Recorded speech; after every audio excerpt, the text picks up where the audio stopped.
अक्सर हम एक चीज नोटिस करते हैं, जब बेटा फैमिली बिजनेस ज्वाइन करता है उसे कहते हैं लेगेसी कंटिन्यू कर रहा है, पर जब बेटी वही करती है तो उसको लेबल कर दिया जाता है शादी तक हेल्प कर रही है। बट ये सिर्फ एक कैजुअल स्टेटमेंट नहीं है, ये एक माइंडसेट है जो आज भी इंडिया के काफी ट्रेडिशनल फैमिली बिजनेसेस में एग्जिस्ट करता है। और उस माइंडसेट का बेस होता है एक अजम्पशन कि बेटी का रियल फ्यूचर उसके इन लॉज के साथ होगा। High everyone, I am Saloni Garg, your entrepreneurship enthusiast, sharing with you from my experiences while working in my family business Balaji Switchgears for 7 years. Today I am heading the marketing department and the strategies for our organization. So if you feel this topic is important, so please subscribe to our channel and like this video ताकि आपको ऐसे और insightful videos मिलते रहें। But बेटा versus बेटी का mindset सिर्फ unfair नहीं है, एक talent और opportunity का loss भी है। और आज इस वीडियो में हम इसी mindset को dissect करेंगे। तो बिना देरी किए let's dive into the video. This might sound crazy but it's true कि काफी ट्रेडिशनल इंडियन फैमिली बिजनेसेस आज भी प्राइमोजेनिटर फॉलो करते हैं। मतलब लीडरशिप का राइट मोस्टली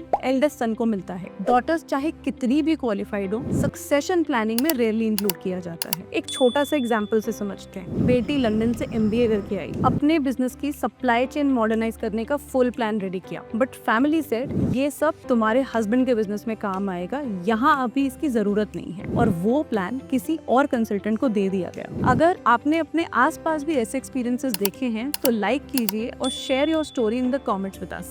बट अगर सेम आइडिया एक बेटा लेकर आया होता तो क्या उसको वेट फॉर लेटर बोलते? Even when I was planning to join my family business, my family was a little skeptical because ये एक मेन ड्रिवन इंडस्ट्री थी। So everybody had the same question, it's a men driven industry, तुम क्या करोगे? What are you going to contribute to the business? And one fine day my dad's friend calls me up to talk me out of it ताकि मैं ये business join ना करूं। And he had his own examples to give it to me. At the same time मेरे पास उनके लिए एक ही क्वेश्चन था कि मैं अगर इंजीनियर नहीं हूँ, मैं अगर बेटी हूँ, तो मैं बिजनेस ज्वाइन क्यों नहीं कर सकती? While my brother was also not engineer, though he was a son, he was in the business. There was no real explanation to it, but ultimately he boils down to one thing, जिसके लिए वो मुझे कहते हैं and I can never forget it. तेरा business वो होगा जो तेरे हस्बैंड का बिजनेस होगा, तेरी लाइन वो बनेगी जो हस्बैंड की लाइन होगी। And I was bloody shocked. I could not accept that fact for something जो बहुत फ्यूचर में होने वाला है। Why can I put my life on hold for that reason? ये थी मेरी कहानी। बट इन रियलिटी अगर आप इंडियन फ्रेटर्निटी को देखोगे तो इस बायस का सबसे बड़ा नुकसान ये है कि highly educated globally train daughters को साइडलाइन कर दिया जाता है। बट आप इमेजिन कीजिए अगर हार्वर्ड, वॉर्टन, आईआईएम ग्रेजुएट्स जैसे इंस्टीट्यूशंस में से जो फीमेल बिजनेसेस को स्केल और इनोवेट करने की तैयारी करती है, उन्हें सेफ और नॉन क्रिटिकल रोल्स में रिस्ट्रिक्ट किया जाता है, जैसे एडमिन या बेसिक पीआर, जहां उनकी डिसीजन मेकिंग पावर्स लिमिटेड होते हैं। और जब आप किसी टैलेंट को फुल्ली यूटिलाइज नहीं करते हो तो आप सिर्फ एक करियर ग्रोथ नहीं बल्कि आप अपने ही बिजनेस की ग्रोथ के इंजन को इग्नोर करते हो।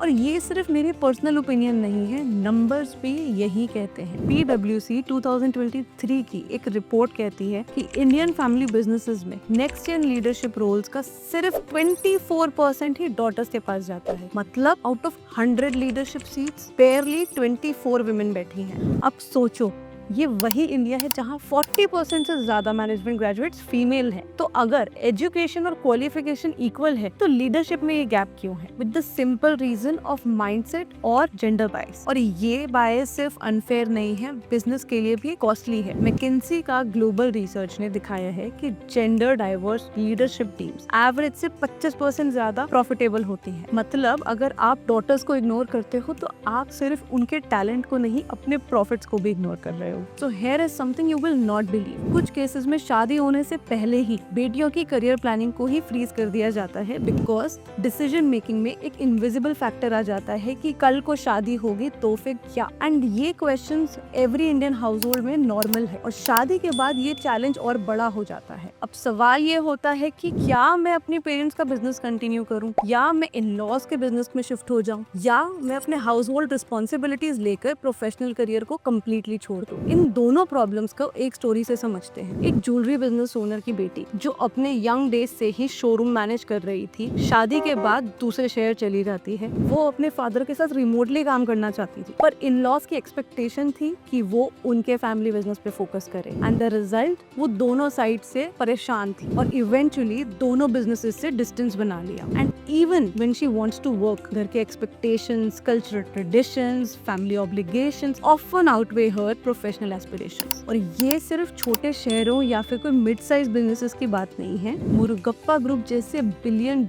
कॉन्ग्लोमरेट में भी वल्ली अरुणाचलम का बोर्ड ज्वाइन करने का प्रपोजल रिजेक्ट कर दिया गया था, despite her global experience and capability. ये एग्जांपल दिखाता है कि बायस कभी-कभी टॉप लेवल पर भी होता है। अगर हम थोड़ा ग्लोबल लेंस से देखें तो पिक्चर और भी इंटरेस्टिंग हो जाती है। जापान और कोरिया जैसी कंट्रीज जहां पर डेकेड्स तक सिर्फ एल्डेस्ट सन को ही बिजनेस एम्पायर का वारिस माना जाता है, पर इस ट्रेंड को चेंज करते हुए सैमसंग और हुंडई ग्रुप जैसे जायंट्स में भी अब धीरे धीरे डॉटर्स को लीडरशिप के रियल अपॉर्चुनिटीज मिलने लगे हैं। और वेस्ट में तो ये और ज्यादा विजिबल है। वॉलमार्ट, मार्स, BMW जैसे फैमिली बिजनेसेस में daughters not only sit on the boards now but $1 billion strategic decisions actively ले रही है। मतलब जहां दुनिया अपनी सोच इवॉल्व करके डॉटर्स को एम्पावर कर रही है, इंडिया अभी भी उसी पुराने माइंडसेट पे स्टक है कि बेटे की असली जर्नी इन लॉज के साथ ही होगी। और यही कॉन्ट्रास्ट सबसे बड़ा सिग्नल है कि हम अपने ही टैलेंट और पोटेंशियल को अंडर यूटिलाइज कर रहे हैं। But the good news is कि ये शिफ्ट आ रहा है। लीगल रिफॉर्म्स जैसे 2005 का हिंदू सक्सेशन एक्ट अमेंडमेंट और सुप्रीम कोर्ट का डॉटर्स को पार्सनरी राइट्स को रूलिंग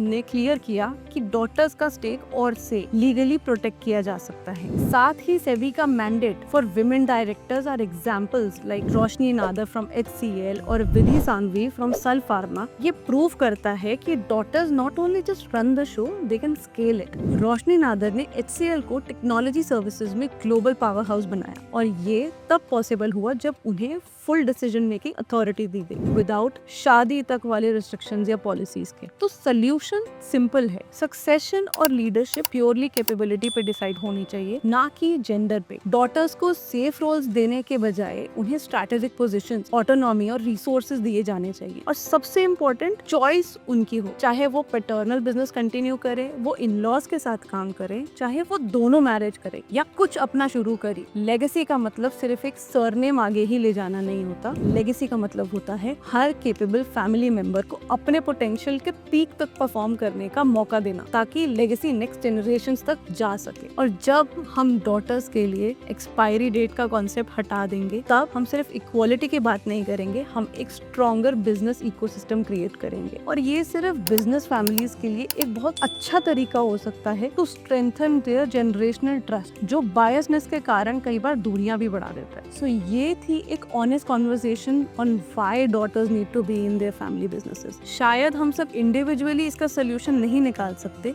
पर हम अपने घर, अपने बिजनेसेस, अपने माइंडसेट से शुरू तो कर ही सकते हैं। So if you found this video insightful, let's talk more about it in the comments below. Hit the like button, hit the subscribe button and share with us कि हम कौन से next topic के साथ आपके पास आए। Until next time.